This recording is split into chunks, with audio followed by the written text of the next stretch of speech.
Hello again. Since the last one did so well, I'm sure you saw the title of this video, I thought I'd make another video going through kind of another archetype in Commander and just kind of how that works and some of the commanders that I think are cool and some of the more nitty-gritty details of how that goes down. Today we're going to be covering tokens, but there are so many cool archetypes in Commander.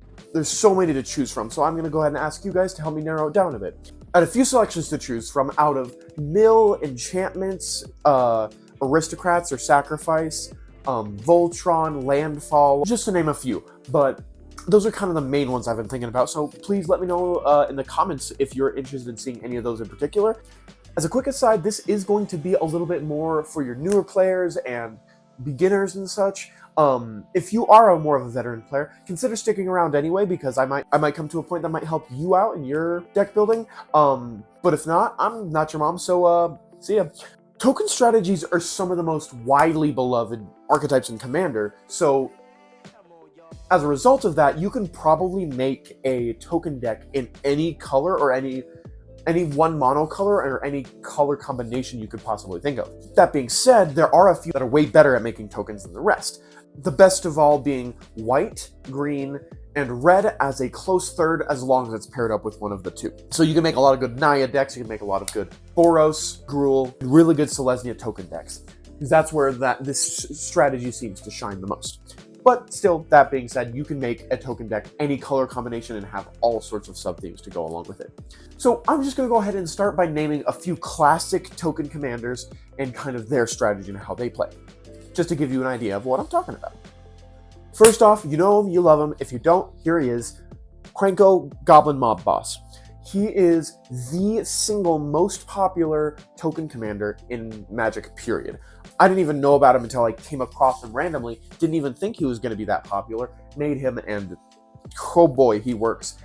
This deck really wants to focus around making some small goblins with instants and sorceries, casting other cool goblins for value, tapping down Krenko, doubling your goblins, and untapping him if you can to tap him even more. Next up, we got Lathril Blade of Elves, who incidentally is the third most popular token deck out there. She is black and green, and her whole thing is she wants to get through unblocked by means of her own menace, by putting equipments on her or auras to make her bigger, and then she wants to make tokens equal to her power, tap them all down, and make people lose crazy amounts of life, and you gain that much life. So you want to make as many elf tokens as you can with her, as well as in your deck, regular elves as well, and just untapping them as well to try and activate her multiple times a turn. Next up is Chatterfang, Squirrel General. What he wants you to do, because he does not make tokens himself, he just cares about you making tokens in your deck, and we're going to run across this stuff a couple of times here.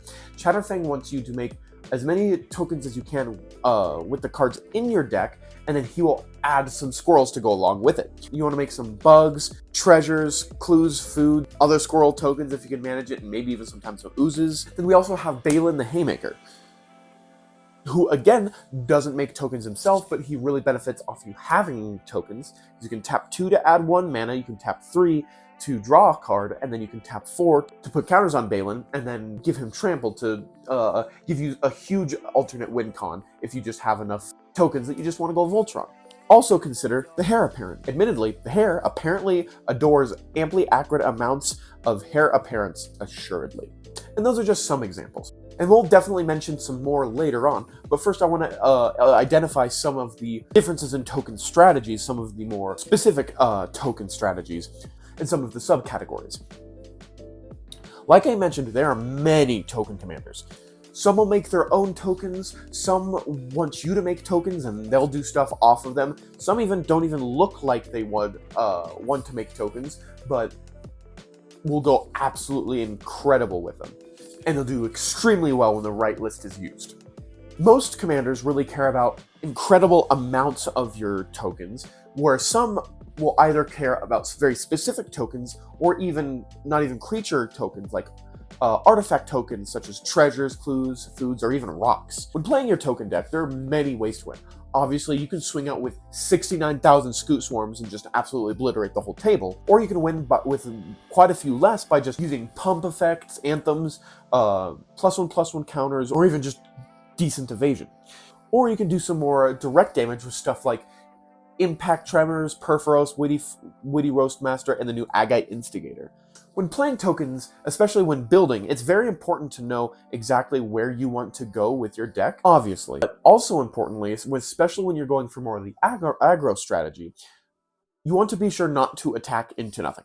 Don't send all of your tokens into the ether just because you have them and they can't attack. You shouldn't be attacking out with your 3/1/1 Sabrlings just because you can, especially if your opponent has way more creatures than you. And I'm not saying don't get in for chip damage. Mainly what I'm getting at here, the chip damage is very important. I just want to make sure, because in your token strategy, your biggest strength is in numbers. You can't build up those numbers and swing out once you have a million tokens if every time you get 5, you end up sacrificing them. Remember, 15 squirrels will always kill an Emrakul.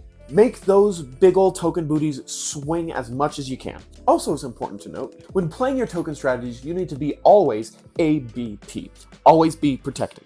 Your tokens can get wiped out so easily with a Cyclonic Rift, any bounce effect, regular board wipes, and you are never getting those back. And it's never a good feeling when you just cast your Near Battle Sphere or your 15th Heir Apparent this turn, and then before you can attack, they just get all wiped out. So you want to make sure you're protecting yourself with something like a Mass Regenerate spell, a Heroic Intervention, Flawless Maneuver, Clever Concealment, whatever you can to give them indestructible, hexproof, phase them out, regenerate them, whatever. Yet another great way of playing tokens is using them for value rather than attack. This thing can be done by using such commanders as Balin, like I mentioned earlier, by using all of your tokens just to draw you cards, make mana, pump up Balin super huge so you can swing out for the final blow.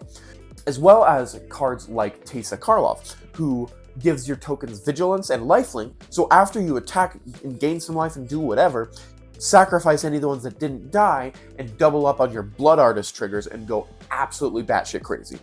And Jaheira, whatever you decide to pair up with her, Fey Ancestry, she wants to use them for mana, and God knows what you can do with all of that. Then you got a lot of cool commanders for your non-creature tokens. For treasures, we have everybody's favorite demon daddy, Prosper Tomebound. So you can cast stuff from exile and make tons of tokens to cast more stuff from exile, to cast stuff more from exile, to make more tokens to cast stuff from exile. You can also go, for all you Dolly Parton fans, Jolene the Plunder Queen. You can just punch people for huge damage. If you can't use your treasures for mana, you can put counters on her.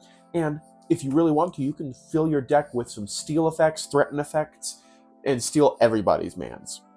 You can also fill a sock full of coins to beat your children with using Vihan Goldwaker. Yell at your kids, put a quarter in your no yelling sock, and soon you'll have a weapon to... Then for some of the food decks, you can run one of my favorite for the strategy, Rocco Street Chef, who wants you to cast stuff from exile, put a bunch of +1/+1 counters on him and other creatures. Then you can make a ton of food so you can fill a sock with them and use it to beat your Who wrote this? As well as we have Samwise Gamgee, who is absolutely great and even better with his lawfully wedded wife.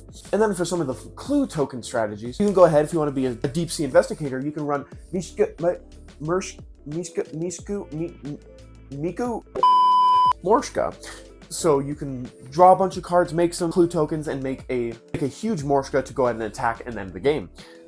Then you got yet another one of my personal favorites, another Teysa Karlov, who allows you to, when you ping your opponents a bunch of times, you can make a bunch of clues, sacrifice those whenever you draw your cards, or do your whole song and dance. You get to make 1/1s that you can go ahead and sacrifice, ping all your opponents, and put your other Teysa in there to make it even better.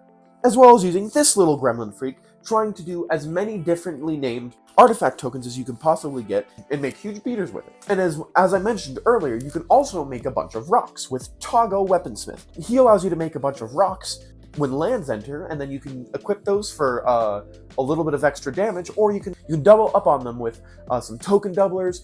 And when deciding your partner for him, and your strategy varies by pairing him with different creatures to either sacrifice those rocks, do some cool landfall stuff, or doing some sort of token equipment with him by choosing from any of a wide range of potential partners. One of my last points here, easy on your doublers. I know that it's really, really cool to put in a ton of tokens all at once, and then, oh my gosh, you have a doubler, and then you make twice that many, or you have 2 doublers, and you make 4 times as many, and that's so cool, and it's such a cool feeling, whatever. A token doubler is not tokens. You want your tokens Don't sacrifice token slots for non-token things, because they are super cool and very useful, but you want to stay around 1 or 2, or even 3 if your commander happens to be one.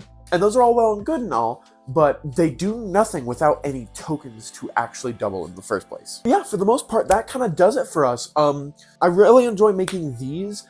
As you can tell, the set has changed just a little bit. I will work on lighting a little bit better in the future. But yeah, as I mentioned, please let me know in the comments what your thoughts are, what you want to see next. And I'll go ahead and try and make the most popular vote next time. It's been decently fun with some of these shorter form videos. Like, I'm not honestly super huge on TikTok. I like to post a couple things here and there, but that's not my preferred place to be. My preferred place is definitely here on YouTube. Some of these shorter ones, I don't know, like 10, 15, 20 minutes. I do like doing the longer stuff, but they are a pain to edit. So please let me know if you're liking these shorter ones and more stuff like this. And definitely go check out my last video here, how to play Spellslinger. Hopefully we can continue to add more videos onto this list and cover a lot more archetypes. But thanks for sticking around, and see you later. Bye.